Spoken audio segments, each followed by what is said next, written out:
Boa noite. Estamos começando mais um Papo das 6 aqui na TV Sim. Eu sou Natália Durão e eu cumprimento também quem nos escuta e nos acompanha pela Rádio Viva e pelos canais online da TV Sim. Peço desculpa pela minha voz, estou saindo de uma gripe pesada, mas vamos lá. Hoje o tema é sobre o câncer de colo de útero, os métodos de prevenção, os sintomas, o diagnóstico e os tratamentos. Para isso, hoje nós temos duas médicas convidadas. Do meu lado, a doutora Raquel Pertel, especialista em ginecologia e obstetrícia, e também a doutora Camila Moulin, especialista em oncologia. Bom, como o tema hoje é câncer de colo, eu tenho que perguntar para a doutora Camila o que é o câncer de colo de útero. Olá, boa noite. Boa noite. O câncer de colo de útero, quando é uma invasão das células, né, na região do colo do útero, que é como se fosse a região final do útero, em que essas células elas vão sofrendo diferenciações até que as células se modificam a ponto de que elas comecem a produzir células danificadas, como se fossem assim. E aí elas começam a se crescer de forma desordenada, causando diversos sintomas ao paciente, né? E aí daí sim podendo invadir outras células e outros órgãos ali ao seu redor. Perfeito. E como que hoje em dia está a incidência do câncer de colo de útero aqui na população brasileira? Só para os espectadores terem uma noção, né? Atualmente, né, baseando nos dados do INCA, né, sim, que é o Instituto Nacional do Câncer, a previsão de que para 2023 o câncer de colo de útero se torne o câncer mais incidente, em terceiro lugar em incidência, em mulheres, excluindo os cânceres de pele não melanoma, ele se torna aí o terceiro em incidência na população de mulheres e estima-se para o ano de 2023 cerca de 17 mil novos casos na população nacional. É um câncer muito prevalente na nossa população, né? Por isso que até o mês de março é dedicado a discutir sobre o câncer de colo, né? Bom, e como são os principais sintomas do câncer de colo? Pode ser a doutora Raquel, né? Boa noite a todos. Então, inicialmente, o câncer de colo, ele pode ter alguns... sangramento, né? Inicialmente pode ter um corrimento com odor fétido. A paciente ela pode relatar uma dor na relação sexual, né? Pode ter um sangramento também após a relação sexual. A paciente pode sentir dor pélvica, né? São sintomas inespecíficos, né? Mas toda vez que a mulher sentir alguns desses sintomas, ela tem que procurar ajuda, né? Pode ter problemas da parte urinária, quando esse câncer está mais avançado, né? Pode ter esse problema da parte urinária, como da parte intestinal, dos hábitos de evacuar também, né? Isso com câncer, a gente está falando de uma parte mais avançada, né? Mas inicialmente um sangramento, né? Fora do período menstrual e essa dor na relação sexual e dor pélvica, sim, né? São sintomas menores, né? Sintomas menores e inespecíficos que podem surgir entre outros corrimentos também, mas já é um sinal de alerta. Sim, e, bom, a gente sabe que existe um rastreamento bem documentado para o câncer de colo de útero. Você pode falar um pouquinho na sua prática diária? Porque geralmente esse rastreamento é feito justamente pelos ginecologistas, né? A função do ginecologista, né? A gente sabe que nos postos de saúde tem a coleta pelos enfermeiros também, mas a gente consegue fazer o rastreamento antes de que vire um câncer, né? Que a doença se transforme em um câncer, através do preventivo, que é o exame de Papa Nicolau. A gente consegue fazer esse diagnóstico precoce, com lesões pré-cânceres, lesões de baixo grau. A gente tem as lesões de baixo e de alto grau. Mas se a paciente ela vai todos os anos e faz esse exame preventivo, a gente consegue prevenir para que não vire um câncer futuramente, né? Certo. Então, com esse exame, né, do preventivo, tem etapas do câncer que a gente vai meio que pegando, né? Com certeza. Tem uma etapa que ainda não é nem chamada de câncer. Isso, que é uma lesão de baixo grau, que nem é chamada de câncer. A gente tem uma lesão de alto grau e depois a gente tem o câncer especificamente, né? E aí a gente tem uma idade para começar, né? a idade a partir dos 25 anos, dos 25 aos 64 anos, né? Sim. Mas a gente sempre orienta que as meninas, a partir do momento que comecem a ter relação sexual, que elas façam uma consulta, né, com o ginecologista, se possível, para poder ter todas as orientações. Tá, perfeito. E tem uma periodicidade? Tem sim. Como que... A gente pede para o paciente estar fazendo o preventivo todos os anos. De acordo com o Ministério da Saúde, a gente faz os preventivos. A partir de 2 preventivos negativos, a gente pode colocar esse rastreamento a cada 3 anos. Mas tem que ter 2 preventivos consecutivos normais. Normais, perfeito. Isso. E, bom, esse foi o rastreamento. E como que é feito o diagnóstico do câncer? O diagnóstico, a gente tem uma alteração do preventivo, né? Quando a gente vê essa alteração, geralmente vai ser uma lesão de baixo ou de alto grau. A partir desse momento, a gente vai encaminhar a paciente para um segundo exame, que é chamado a colposcopia.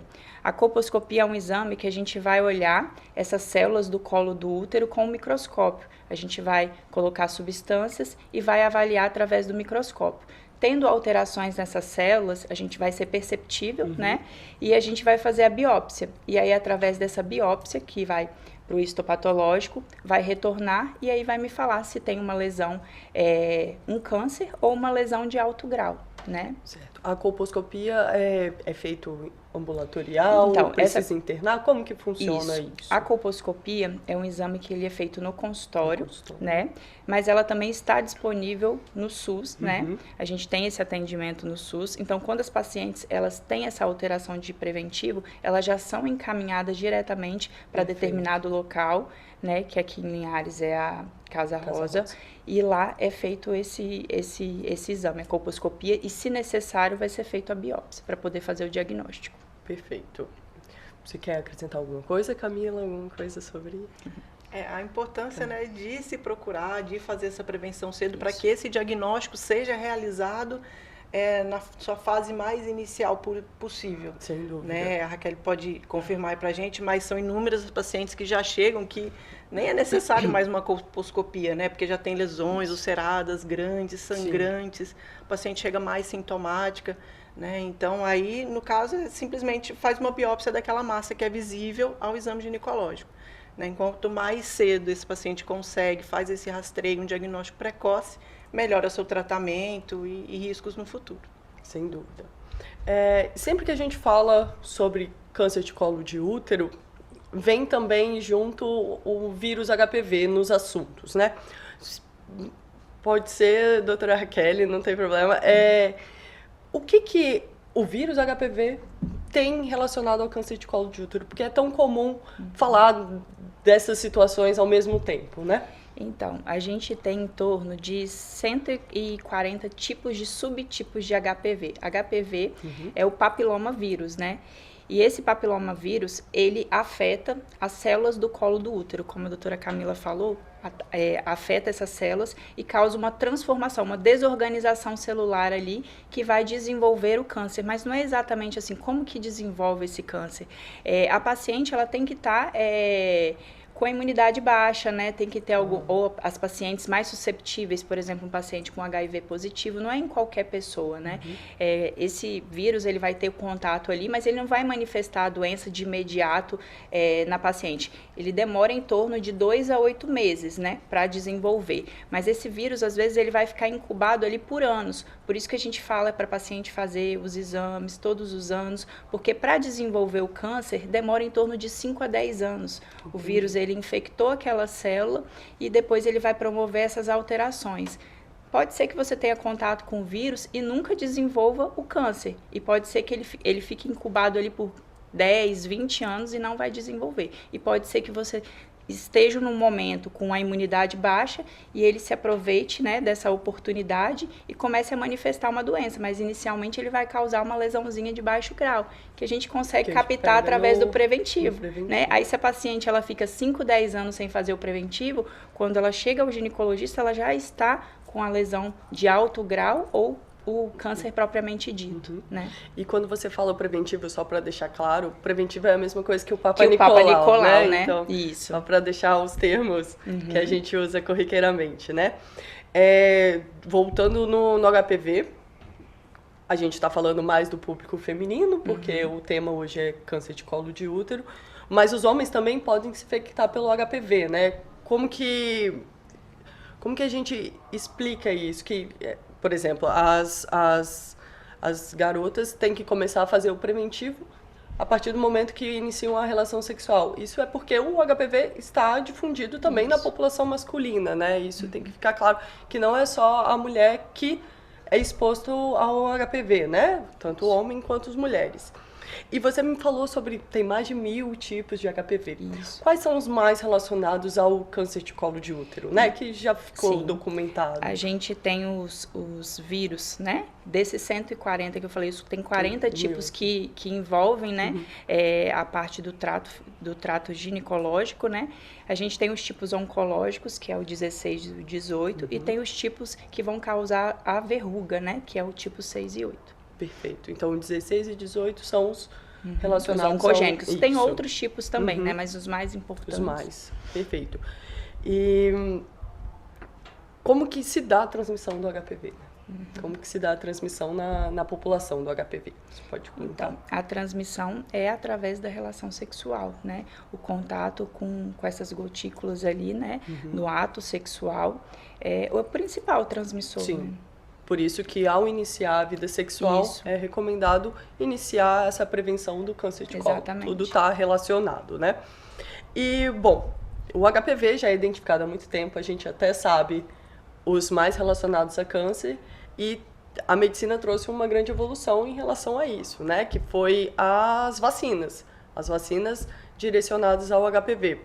Como que está no SUS, como que está na rede privada em relação ao acesso? Vocês podem comentar? Quer falar um pouquinho? Em relação à prevenção, a gente fala do Papa Nicolau preventivo, mas a gente também não pode esquecer do uso do preservativo, né? A gente tem o preservativo masculino e também tem o preservativo feminino, que é pouco difundido, mas o que mais protege é o preventivo feminino. O masculino ainda, você pode ter algum contato ali e ser transmissível. Não é 100% que a camisinha masculina vai proteger. É lógico que a gente orienta sempre ter relação sexual com preservativo. Mas o que protege mais é a camisinha feminina, mais do que o masculino. Certo. Né? Preservativo masculino. Entendi. E aí, em relação às vacinas? Isso. A gente tem as vacinas, né? A vacina quadrivalente. Perfeito. Que ela vai proteger contra os subtipos, 2 subtipos que causam as verrugas e os 2 subtipos, os principais, né? Que causam o câncer de colo de útero, que é o 16 e o 18 e o 6 e o 8. São os a quadrivalente que está disponível no SUS. Né? E até para... São mais, o público-alvo são mais os jovens, né? Isso. Como que é feita essa divisão, até por ser uma política de saúde pública, né? Isso. Então tem o seu público-alvo visando um objetivo, né? Que é a prevenção do câncer de colo. A vacinação, ela começou a partir de 2014, né? 2016 primeiro começou com a vacinação das meninas, depois teve algumas modificações em 2016 e hoje a gente tem uma campanha onde a gente vacina tanto meninos e meninas entre 9 e 14 anos, né? A gente pode vacinar também os pacientes imunossuprimidos, né? Os pacientes HIV positivo também, eles podem estar sendo vacinados, ser beneficiados, independente da idade, podem ser beneficiados com essa vacina. Mas o maior benefício da vacina são para os meninos e meninas que não iniciaram a atividade sexual, que não tiveram contato com o vírus. É o maior benefício. Essa vacina, ela está também nas clínicas particulares e tem alguns estudos que mostram benefícios das pessoas, mesmo depois de começar a atividade sexual, até porque talvez não teve contato com todos os vírus, não foi exposto a todos os vírus. Então, tem benefícios de se vacinar. Principalmente aquelas pacientes que já tiveram lesões no colo do útero. As pacientes que tiveram essas lesões, tanto de baixo grau, de alto grau, ou tiveram câncer, a gente tem o benefício de estar fazendo essa vacina, porque tem estudos que mostram que evita recidivas, né? E o surgimento de um novo câncer de colo por outro tipo de vírus, né? Perfeito. E a pessoa tendo sido vacinada, ela ainda precisa fazer o preventivo, né? Precisa, com certeza. Para deixar claro, porque é isso. A vacina é direcionada para alguns vírus, Isso. o que não impede que o câncer venha de outros, né? Até porque a vacina quadrivalente, a gente tem 4. A gente tem 40 subtipos ali, né? Então, a vacina ela vai estar protegendo contra os principais, mas você pode ter contato com outros vírus que podem estar causando a doença. Uma outra população que eu tinha até separado aqui são os transplantados, né? Que, de novo, são os imunossuprimidos. Para eles é muito importante também se vacinar, Com né? certeza. Porque, às vezes, a gente fala muito imunossuprimido relacionado a HIV AIDS, mas tem toda uma população de transplantados que são necessariamente imunossuprimidos, né? Devido ao transplante. Então, fica aí a informação de que a vacina também é benéfica nessa população. Bom, deixa eu ver mais uma perguntinha aqui, para a gente encerrar esse primeiro bloco. Bom, é basicamente isso, reforçando que com a vacina e com o uso da camisinha, o câncer de colo de útero tem uma prevenção primária, né? Que é evitar que ele surja. Porque, por exemplo, o câncer de mama, só para a gente usar como uma analogia, a gente não tem uma prevenção primária. A gente tem uma prevenção secundária que é identificar ele muito pequeno. Por isso que serve a mamografia, para identificá-lo pequeno. O câncer de colo de útero, não. A gente realmente tem como prevenir ele em certos casos, além da prevenção secundária, que é identificar no preventivo, né? Isso é uma diferença muito interessante, né? Que a gente tem tanto a prevenção antes de acontecer, quanto uma detecção precoce, né? Isso eu acho muito, muito interessante. E deixa eu ver. Aqui vai falar sobre um tratamento, mas eu acredito que é melhor a gente deixar para o segundo bloco. Agora a gente se encontra daqui a pouquinho, depois dos intervalos.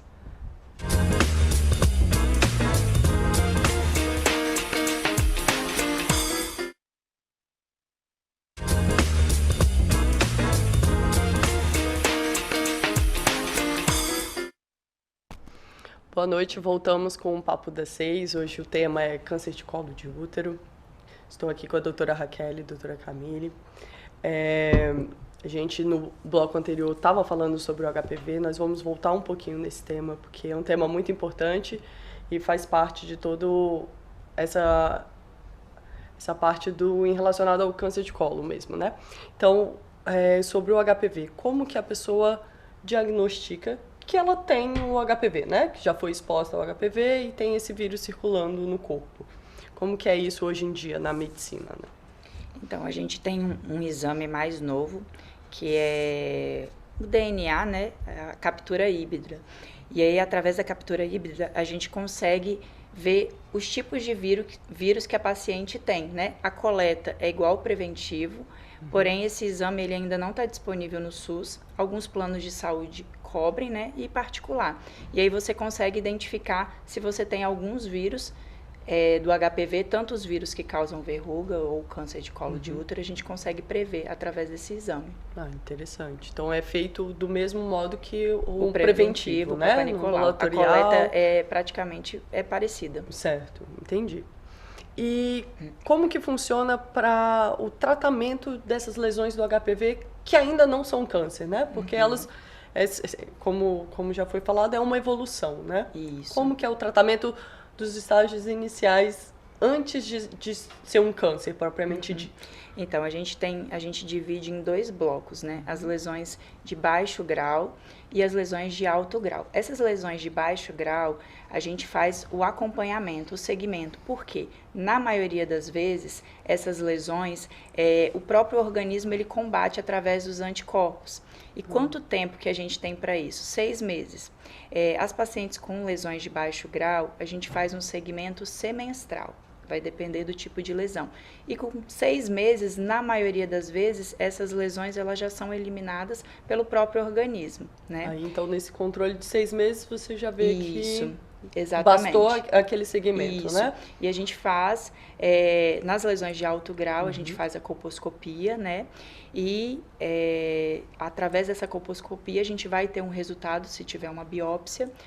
E se vier alguma lesão de alto grau, a gente tem um tratamento para poder fazer. que é a conização. Nada mais é do que a gente retirar um pedaço do colo do útero no formato de um cone mesmo. Quando a gente retira esse pedaço do colo do útero, a gente manda para o laboratório, onde a gente vai ter um resultado. Na maioria das vezes, a gente consegue curar essa paciente, mas também tem um segmento após esse tratamento, né, cirúrgico. É feito no centro cirúrgico, a paciente anestesiada e tudo. Esse tratamento da lesão de alto grau, né? E aí a gente vai fazer um acompanhamento dessa paciente também. De 6 em 6 meses, ela vai no consultório, a gente vai estar fazendo o preventivo, o Papa Nicolau e a colposcopia. Geralmente o segmento das lesões de alto grau é por 2 anos e na maioria das vezes a paciente ela fica curada. Ah, perfeito. Não precisa de nenhuma cirurgia grande nesses casos, nesses né? casos você ainda preserva o útero. Tudo. Nesses casos a gente ainda não tem o câncer e a gente consegue tratar a paciente. Perfeito. E doutora Camila, bom, a gente falou bastante do HPV, mas existem outros fatores que aumentam o risco da mulher desenvolver o câncer de colo de útero. Você pode falar um pouquinho quais são esses fatores? O HPV realmente é o fator de risco mais importante, ele equivale a mais de 70% dos casos de câncer de colo de útero. Né, os principais tipos, né, o carcinoma espinocelular e o adenocarcinoma são os que a gente mais ouve falar. Né, existem outros tipos que são mais raros, que normalmente não está relacionado com HPV. Então, né, esses 2 subtipos são realmente os mais relacionados. Né, outra causa de extrema importância é o tabagismo, que ele pode contribuir até em 50% dos casos de câncer de colo de útero. Sim. Então, é um fator de risco importante. Então, esses 2, em conjunto, equivalem aí a uma grande porcentagem dos diagnósticos de câncer de colo de útero. E aí outros fatores de risco, né, como obesidade, início precoce da atividade sexual, porque você aumenta o tempo de exposição ao HPV, e as causas genéticas, que no caso para o câncer de colo de útero não é tão evidente assim, não existem tantos estudos relacionados a isso. Ele é uma causa mais de exposição mesmo, né, hábitos de vida e exposição sexual. Sim, esses testes genéticos, né, estão mais relacionados aos cânceres de mama e de ovário, né? Isso. Então, e endométrio, às vezes. Mas o câncer de colo de útero são esses fatores que, basicamente, a gente já falou, né? O HPV e o tabagismo. Tabagismo, né? São os 2 mais importantes. Vamos lá. Agora a gente já falou tanto da prevenção quanto do diagnóstico do câncer de colo de útero. Agora a gente vai entrar um pouquinho mais sobre o tratamento do câncer de colo de útero. Como que é feito hoje em dia, dependendo do estágio? Exatamente. Então, assim, a gente veio falar até agora, que a gente chegou até as lesões de alto grau. Né? Até esse momento, o oncologista ele não entra no circuito, digamos assim, fica sendo acompanhado pelo colega ginecologista, porque não entra nenhum tipo de tratamento sistêmico. A partir do momento que essa lesão ela se torna invasiva, que ela começa a invadir de forma mais importante as células ali da região do colo do útero, aí sim a gente entra com a oncoginecologia e a oncologia clínica. Primeira coisa, a gente precisa definir qual é o estágio da doença. Né? Como todos os tumores, o câncer de colo de útero também entra nesse estágio, que vai de 1 ao 4. Estágios 1 e 2 são as doenças mais iniciais, com lesões pequenas, normalmente pacientes com oligossintomáticas ou que às vezes nem tem nenhum sintoma, achados ali de exames de preventivo. Né? E os estágios 3 é quando já tem uma doença grande, que já está invadindo órgãos locais como vagina, paramétrio, que são ali órgãos ali da região da pelve. E o estágio 4 é quando a doença ela já cria a metástase, a raiz, que todo mundo fala, que é quando a doença já está avançada para outros órgãos. Né, seja linfonodos, pulmão, que são às vezes os mais comuns fora da pelve. Sim. Tá? Então, a primeira coisa é determinar em que estágio essa doença está. Né? A gente pode lançar a mão de alguns exames. O principal é o exame ginecológico, que ele vai dizer para a gente localmente, ali na região vaginal, como esse tumor está localizado. Se ele está invadindo parede vaginal, se ele está invadindo os paramétrios, que são uns ligamentos que tem do lado do útero, a extensão, se esse tumor, o diâmetro desse tumor, que isso é um fator determinante para o tratamento, né? E outros exames de imagem, como raio-x de tórax, em casos de lesões pequenas, e ou tomografia de tórax em doenças mais localmente avançadas e ressonância de abdômen e pelve. Normalmente o raio-x e a tomografia é mais para avaliar metástases, né? Isso, e principalmente a avaliação de linfonodos, se essa doença tem linfonodos positivos ou não, que são os gânglios. Né? Então, essa avaliação inicial é crucial para a gente determinar o tratamento. Porque o tratamento ele existe um pilar. Certo. É cirúrgico, radioterapia, quimioterapia. São os principais tratamentos para uma doença curativa de câncer de colo de útero. Doenças iniciais, doenças de até 4 centímetros, que não invadem estruturas ao seu redor, eles podem ser tratados com cirurgia. E aí depois o tratamento hoje ele é muito individualizado e vai ficando cada vez mais individualizado. Então a gente tem que avaliar uma série de fatores. Então, por exemplo, uma paciente ela faz uma cirurgia. Tumores a partir de 5 milímetros já pode se considerar até expor a radioterapia após uma cirurgia. Quimioterapia vai entrar em quincenário. A paciente foi submetida a uma cirurgia, ela tinha um tumor menor do que 4 centímetros, um tumor localizado. Ela vai fazer quimioterapia quando você faz o exame de imagem, tem linfonodos positivos. Quando você, na peça cirúrgica, a princípio você fez a tomografia, fez a ressonância, não tinha gânglios positivos, mas na hora da cirurgia teve aquele achado do linfonodo. E aí você complementa a quimioterapia junto com a radioterapia. Então, porque a principal recidiva, ela é na região da pelve, não é em outro órgão. Né? O tumor de colo de útero, o principal local de recidiva dele é loco-regional, é no local. Por contiguidade, né? Exatamente, mesmo em pacientes operadas. Por isso, o segundo pilar mais importante na doença nas pacientes com doença inicial é a radioterapia. Né? Porque ela é como se fosse uma máquina, o paciente ele é posicionado nessa máquina e vem feixes de radiação que qualquer célula tumoral que possa ter ficado ali no leito cirúrgico, ela possa ser, digamos, cauterizada, queimada pelos raios da radioterapia. Né? E aí, quando a gente é submetido à cirurgia, e mesmo assim, né, a questão das ínguas, ou o colega não conseguiu retirar o tumor por completo, aí sim a quimioterapia também entra como uma arma ali no tratamento, nesse pilar do tratamento da doença localizada. Né? E aí, a pessoa sendo submetida a esse tratamento, ela pode ter aí uma sobrevida em 5 anos até de 80%, em 5 anos. Em casos avançados. De ser recidiva. Em casos iniciais. Casos iniciais, até 80%, se tratando em 5 anos, ela pode não ter recidiva. 80% não vai recidivar em 5 anos, se ela descobrir de uma forma inicial, né? Está aí a grande importância de você descobrir cada vez mais cedo. Sem dúvida.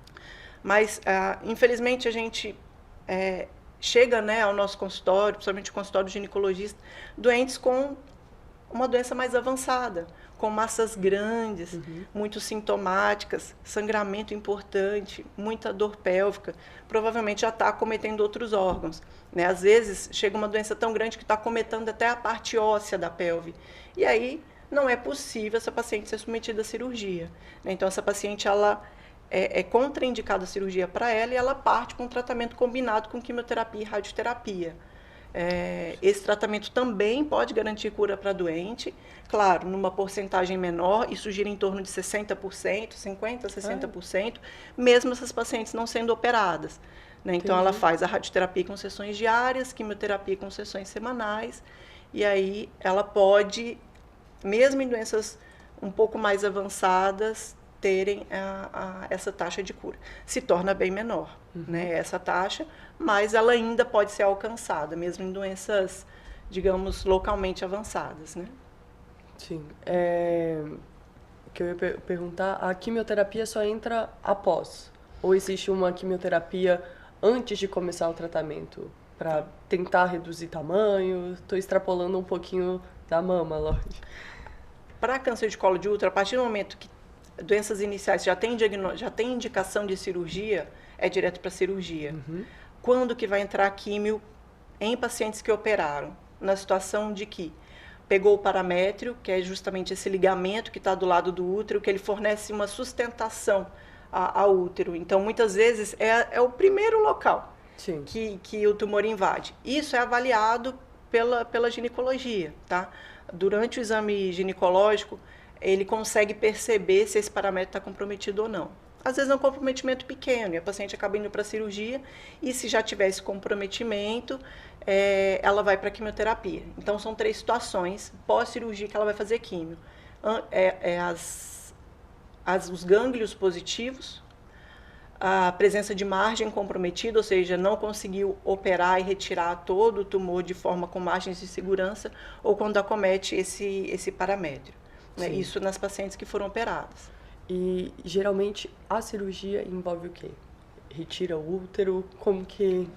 Então, a cirurgia do câncer, né? Esse tumor, ele tem que estar localizado no colo do útero. Se esse câncer ele já atingiu a parte óssea, paramétrio ali, a gente já encaminha direto para a oncologia, para o tratamento oncológico, né? E, basicamente, a cirurgia envolve a esterectomia, né? A retirada do útero ali, o corpo, o colo, e a gente faz o esvaziamento dos linfonodos, que são as ínguas, né? Para as pessoas entenderem, da parte pélvica e também da parte paraórtica ali, próxima à aorta mesmo. Então, faz todo esse esvaziamento, essa cirurgia, e aí é encaminhado para biópsia, né, para o histopatológico, e ele vai ser decisivo se a gente vai precisar ou não de um tratamento complementar. Perfeito. Então, nessa cirurgia não envolve retirada, por exemplo, dos ovários. É alguma coisa local. Isso, a gente consegue conservar lá os ovários. Consegue conservar. Bom, vocês querem complementar alguma coisa em relação ao tratamento? Acho que a gente explanou bastante, né? Tudo. Bom, a gente vai finalizar esse bloco aqui. Espero vocês para o próximo.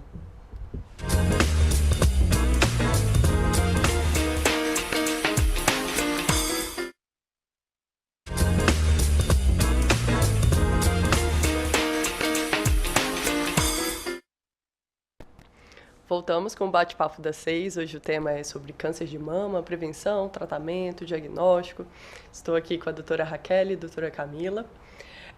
Como a gente já basicamente falou sobre tudo importante, né, relacionado ao câncer de colo, a gente vai reforçar alguns conhecimentos que é interessante estar fixado na mente quando se fala sobre câncer de colo. Bom, o principal, sem dúvida nenhuma, é que existe uma prevenção, que basicamente hoje em dia é feita com a vacina do HPV e com a camisinha, né? Vocês podem, de novo, reforçar até para as mães que estão vendo, porque a faixa que a gente está querendo que tome essa doença é a faixa que, na verdade, as mães têm que levar. Então, como que vocês lidam com isso? Até no consultório mesmo, para orientação, né? Sim, a gente ainda tem um tabu muito grande aí, por causa da idade, né? Sim. Tem muitos pais ainda que têm um certo preconceito de estar vacinando os filhos, né? Tanto o menino como a menina, a partir dos 9 anos, e estar estimulando iniciar a atividade sexual precocemente. Fica com esse medo. Mas eu falo para os pais não terem esse medo, né? Porque tudo é conversado, é o diálogo ali dentro de casa entre os pais e os filhos, né? Tem que haver esse diálogo e não deixar de vacinar para evitar, né, essa atividade sexual, porque hoje em dia os adolescentes, a cada dia eles estão começando mais cedo, independente de vacinar ou não, né? Então tudo é orientação, é sentar, conversar, falar sobre a vacina ela está disponível entre 9 a 14 anos, né? Então, vacinar seus filhos, menino e menina, e conversar sobre o uso do preservativo também, né? Então, você tendo um diálogo ali, aberto com os filhos, torna tudo mais fácil. É lógico que você tem que conversar sobre a relação sexual, né? Sim. E a gente sabe que os casos hoje de câncer, eles estão acontecendo mais precocemente. Meninas de 25, 26, 27 anos tendo câncer de colo de útero. Por que isso está acontecendo?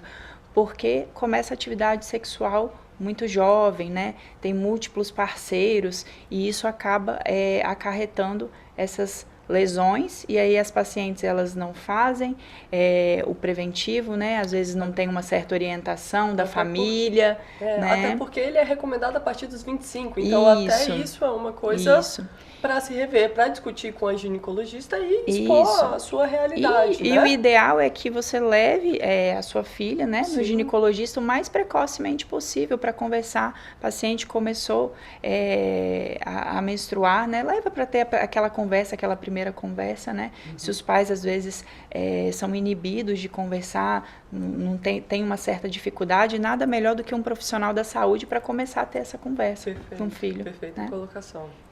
E mais uma vez sobre o preventivo, né? Que é um método de rastreamento fácil, feito em consultório, né?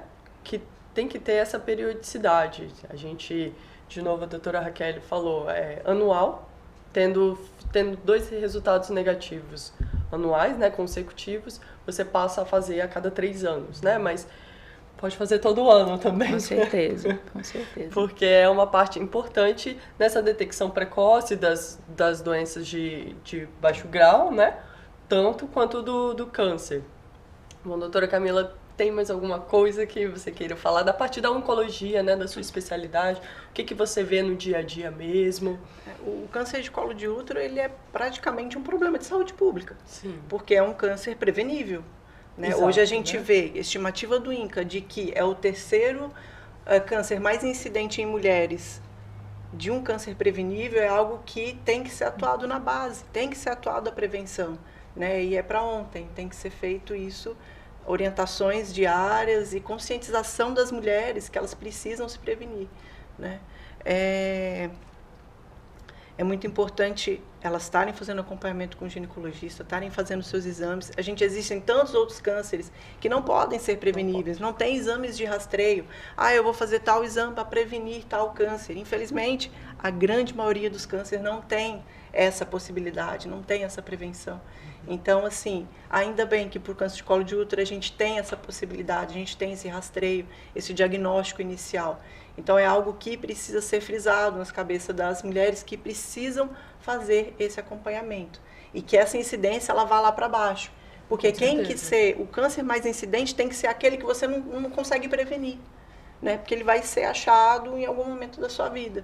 Se você consegue prevenir, ele tem que ser lá embaixo, não um dos mais comuns. Né? E infelizmente está relacionado com a questão socioeconômica. Quando você vai dividir o Brasil por regiões, as regiões norte e nordeste são as regiões que, infelizmente, a incidência do câncer de colo de útero são ainda maiores. Muitas vezes, a dificuldade do acesso à saúde básica. Às vezes as pessoas não conseguem ir num posto de saúde para agendar uma consulta. Né? E, infelizmente, a incidência do câncer acaba aumentando nessas regiões. Né? Então, se você tem acesso também, escolaridade, acesso à informação, né? Fora o acesso aos métodos, o acesso à informação. Isso que a gente está discutindo aqui, às vezes não chega a uma população de baixa renda ou com uma baixa escolaridade, né? Então, isso realmente muda a epidemiologia de um câncer de uma região. Se fizer campanhas de prevenção, campanhas informativas, pode mudar uma realidade, né? Sim. Doutora Raquel, quer complementar com alguma coisa? Acho que a gente falou bastante, né, dessa questão de estar fazendo seus exames anualmente, procurando o profissional de saúde, o posto de saúde, quando não possível, ir até o ginecologista. A gente sabe que os postos de saúde, eles estão disponíveis aí, que a gente tem as enfermeiras que fazem a coleta, fazem a coleta do Papa Nicolau. Então, não tem por que a gente não se prevenir. Tem como procurar, tem como vacinar, tem os preservativos disponíveis na rede do SUS, né? E que as pacientes procurem, né? Bom, perfeito. Só para finalizar, o câncer de colo de útero, isso que a gente discutiu, ele é um câncer prevenível, ele é um câncer rastreável e ele é um câncer que tem cura. Então, tendo qualquer sintoma, sangramento, procure o ginecologista, não deixe também de fazer seu preventivo. Foi como a doutora Camila falou, esse câncer não era para estar em um dos mais incidentes do Brasil, né? Ele tem prevenção, tem rastreamento e tem tratamento. Então, vamos tentar mudar essa realidade aí. Muito obrigada a vocês por estarem aqui. Eu acho que foi uma ótima discussão. Até o próximo bate-papo.